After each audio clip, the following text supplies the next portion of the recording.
বাইরে মেঘ জমেছে, হয়তো তাই ভিতরেও বর্ষার গান গেয়ে চলেছেন কয়েকজন যুবক। কাঠের বেঞ্চে উঠেছে তবলার বোল, ওদেরই একজনের গলা তখন সপ্তমে চড়েছে। হঠাৎই ছন্দপতন ঘটল। দরজা ঠেলে ঢুকলেন এক সৌম্যকান্তি পুরুষ। মুহূর্তের মধ্যে সবাই চুপ। পুরো গান শেষ না করলে ক্লাস নেব না, সিদ্ধান্ত জানালেন সেই সৌম্যকান্তি পুরুষটি। অগত্যা শেষমেশ কাঁপতে কাঁপতে ওই সপ্তমে গলা তোলা ছেলেটি গানটা গিয়ে দিল। ওই ছেলেটির সঙ্গে মাস্টারমশাইয়ের সম্পর্কটি অবশ্য আরও নিবিড়। ছেলেটি মাস্টারমশাইয়ের লেখা রামমোহন নাটকের নাম ভূমিকায় অভিনয় করল, মিলল সারা ভারত বিশ্ববিদ্যালয় নাটক প্রতিযোগিতার সেরার শিরোপা। আশীর্বাদ জানালেন স্যার, বললেন, দেখবে তুমি একদিন অনেক বড় অভিনেতা হবে, অনেক বড়। আর আমি তখন বসে বসে তোমার জীবনী লিখব। সেই মাস্টারমশাইকে প্রণাম করেই অভিনয় শুরু করেছিল সেই ছেলেটি। আশীর্বাদ কিন্তু বৃথা যায়নি স্যারের। বিস্ময়ে চোখ বড় করে বাঙালি দেখল তাদেরই ঘরের ছেলের অভিনয়কে অভিনন্দন জানালো আন্তর্জাতিক দর্শক। ছেলেটি হলেন সিটি কলেজের প্রাক্তনী সৌমিত্র চট্টোপাধ্যায়, আর স্যার হলেন তারকনাথ গঙ্গোপাধ্যায় ওরফে টিএনজি। ভারতীয় সাহিত্যিক সমাজে যার পরিচয় নারায়ণ গঙ্গোপাধ্যায় হিসাবে।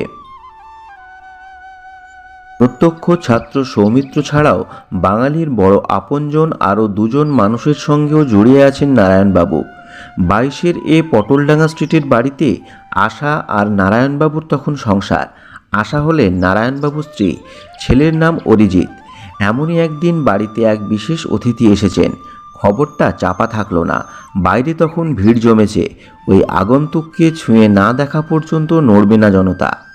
নারায়ণবাবু বাইরে এসে উপস্থিত ভিড়কে বোঝানোর চেষ্টা করলেন, বিশেষ লাভ হলো না। শেষমেশ পুলিশ ডাকতে হলো।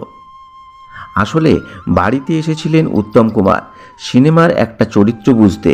শুধু উত্তমই নন, একবার নারায়ণবাবুকে যেতে হয়েছিল মহানায়িকা সুচিত্রা সেনের বাড়িতেও। সেই সময় হরিসাধন দাশগুপ্তের কমললতা সিনেমার শুটিং চলছে, নাম ভূমিকায় মহানায়িকা।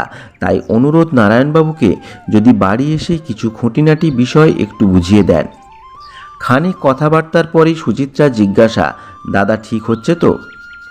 জিজ্ঞাসাটা সুচিত্রা ঠিক মানুষকেই করেছেন, কারণ উত্তম সুচিত্রার ওই কাহিনীর বিন্যাস, সংলাপ ও চিত্রনাট্য রচনার গুরুদায়িত্ব নারায়ণ গঙ্গোপাধ্যায়ের।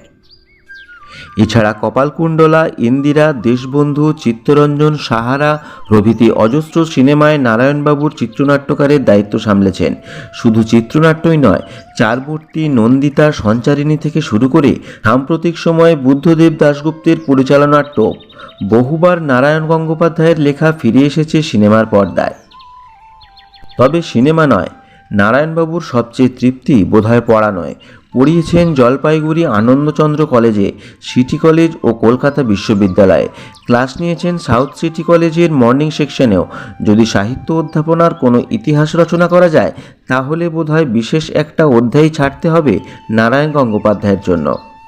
কিন্তু কেন এমনটা বলা? বর্ণনাটা দিচ্ছেন শঙ্খ ঘোষ। ঘটনাটা একটা স্পেশাল ক্লাসের। অন্তত 300 পড়ুয়ার দাবি স্যারের ক্লাস চাই। স্যার হলেন নারায়ণ গঙ্গোপাধ্যায়। তা শুরু হলো ক্লাস। তিল ধারণের জায়গা নেই।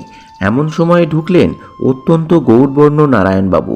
6 ফুট ছুঁই ছুঁই লম্বা, গায়ে ধুতি পাঞ্জাবি, পায়ে বিদ্যাসাগরী চটি। ক্লাসে তখনও পড়ুয়াদের অনেকে বসার জায়গা পাননি। পড়ানো শুরু করলেন নারায়ণবাবু। পড়ুয়াদের কেউ দেওয়ালে, কেউ বা অন্যের পিঠে খাতা রেখে নোট নেওয়া শুরু করলেন। আনন্দে বোধহয় খানিক উচ্ছল হয়ে উঠেছিলেন তারকনাথ গঙ্গোপাধ্যায়। বললেন, আগে জানলে রিপোর্টারদের একটা খবর দিতাম, ছবি নিয়ে যেত। রিপোর্টারের দরকার পড়েনি এমন অধ্যাপকের, কারণ তার ছাত্রবাৎসল্য সর্বজন বিদিত ছিল। তবে এই জনপ্রিয়তা কিন্তু একদিনে হয়নি। এর জন্য পরীক্ষাও দিতে হয়েছে নারায়ণ গঙ্গোপাধ্যায়কে, হয়তোবা অজান্তেই। তিনি ক্লাসে কখনো বই নিয়ে পড়াতেন না, অথচ দেশ বিদেশের নানান সাহিত্য থেকে অবলীলায় অজস্র উদ্ধৃতি দিতেন। খানিক সুরেলা কণ্ঠে পাতার পর পাতা মুখস্থ বলতেন। স্তম্ভিত হয়ে যেতেন পড়ুয়ারা। একদিন 2 বন্ধুর একজন ঠিক করলেন, স্যারকে একটু পরীক্ষা করলে কেমন হয়। স্যার, রবীন্দ্রনাথের বনবাণী কাব্যটা তো পাঠ রয়েছে, আপনি একটু বুঝিয়ে দেবেন? স্যার এক কথায় রাজি হলেন। দুজনকে নিয়ে একটি ফাঁকা ক্লাসে গেলেন। তারপর বলতে লাগলেন, ওটা 1931 সালে বেরিয়েছিল। রবীন্দ্রনাথের তখন 70 বছর বয়স চলছে। প্রথম কবিতাটা হলো বৃক্ষ বন্দনা, অসাধারণ, শুনবে? আড়াই পাতার কবিতাটি ঝাড়া আবৃত্তি করেছিলেন নারায়ণ গঙ্গোপাধ্যায়। দুই ছাত্রই মনে মনে ক্ষমা চেয়ে নিলেন। ওই দুইজন ছিলেন পরবর্তী সময়ে সাহিত্যের দুই দিকপাল অধ্যাপক, উজ্জ্বল মজুমদার এবং সুধীর চক্রবর্তী। মাস্টারমশাইয়ের স্মৃতি ছিল এমনটাই প্রখর, এমন স্মৃতিশক্তির সাক্ষী তার সহকর্মী অসিত কুমার বন্দ্যোপাধ্যায়। কলকাতা বিশ্ববিদ্যালয়ের তেতলায় সেদিন চায়ের আড্ডা চলছে। আচমকা প্রবেশ করলেন প্রমথনাথ বিশি, একটু যেন চিন্তিত। কি ব্যাপার জিজ্ঞাসা করলেন এক অধ্যাপক। কথা প্রসঙ্গে জানা গেল প্রমথবাবুর কবিতা সংকলন বের হবে মিত্র ও ঘোষ পাবলিশার্স থেকে, কিন্তু বঙ্গশ্রী পত্রিকায় একটি কবিতা প্রকাশিত হয়েছিল প্রমথবাবুর, সেই পত্রিকার সংখ্যাটি হারিয়ে ফেলেছেন তিনি। কি কবিতা?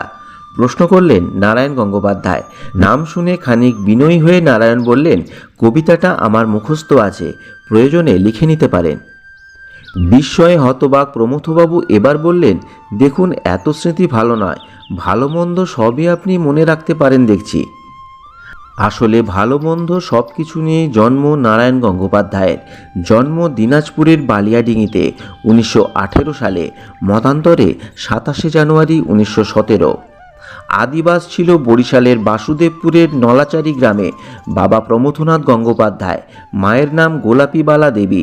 দিনাজপুরের ষষ্ঠীতলায় তখন থাকে নারায়ণের পরিবার। বাবা প্রমথনাথ ছিলেন পুলিশের দারোগা। একদা কৈশোরেই ঘটল ঘটনাটা। মেজদা শেখরনাথের প্রভাবে আর রবীন্দ্রনাথ নজরুলের লেখা পড়ে তখন বিপ্লবী দলের সংস্পর্শে এলেন নারায়ণ গঙ্গোপাধ্যায়। দিনাজপুর জেলা স্কুল থেকে প্রবেশিকা পরীক্ষায় প্রথম বিভাগে পাশ করলেন নারায়ণ গঙ্গোপাধ্যায়। বাংলার নম্বর ছিল 84%। তারপর ফরিদপুর রাজেন্দ্র কলেজ। বন্ধু হিসাবে পেলেন সাহিত্যিক নরেন্দ্রনাথ মিত্র ও অচ্যুত গোস্বামীকে। তবে সময়ে আইএ পরীক্ষাটা দেওয়া হলো না তার, হয়তো সেই রেভলিউশনারি সাসপেক্ট হিসেবে অন্তরীণ থাকার কারণেই। এক বছর বাদে ব্রজমোহন কলেজ থেকে আইএ ও ডিস্টিংশন সহ বিএ পাশ করলেন তিনি। এরপর বাক্স গুছিয়ে কলকাতা যাত্রা। উঠলেন শোভাবাজার স্ট্রিটের মেশে। কলকাতায় আসার পরে ফের পুরনো বন্ধু নরেন্দ্রনাথের সঙ্গে দেখা। এখানে থাকতে থাকতেই বেরোলো জোনাকি কবিতা সংকলন। কবি 3 জন, নারায়ণ গঙ্গোপাধ্যায়, নরেন্দ্রনাথ মিত্র এবং বিষ্ণুপদ ভট্টাচার্য। কলকাতা বিশ্ববিদ্যালয় থেকে নারায়ণ কালক্রমে প্রথম শ্রেণীতে প্রথম হলেন, মাস্টার ডিগ্রিতে পেলেন ব্রহ্মময়ী পদক। এমনই আড্ডাপ্রিয় মানুষটি একই সঙ্গে বিশ্ববিদ্যালয়ে পড়িয়েছেন, লিখেছেন সিনেমা, চিত্রনাট্য, ঢুঁ দিয়েছেন সভা সমিতি, বামপন্থী রাজনীতির অলিন্দে। কিন্তু এত কিছুর মধ্যেও তার লেখার কাজে তিনি অক্লান্ত ছিলেন। লেখার ভঙ্গিমাটিও ছিল চমৎকার।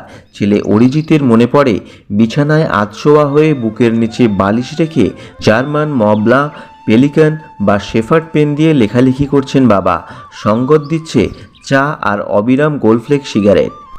ছোট ছোট মুক্তোর মতো অক্ষরে লম্বা ফুলস্কেপ সাইজের কাগজের এক পিঠে লিখতে লিখতেই সৃষ্টি হয় উপনিবেশ, শিলালিপি, মহানন্দার মতো উপন্যাস, কিংবা হাড়, টোপ, ডিনার ইত্যাদি অবিস্মরণীয় ছোট গল্প।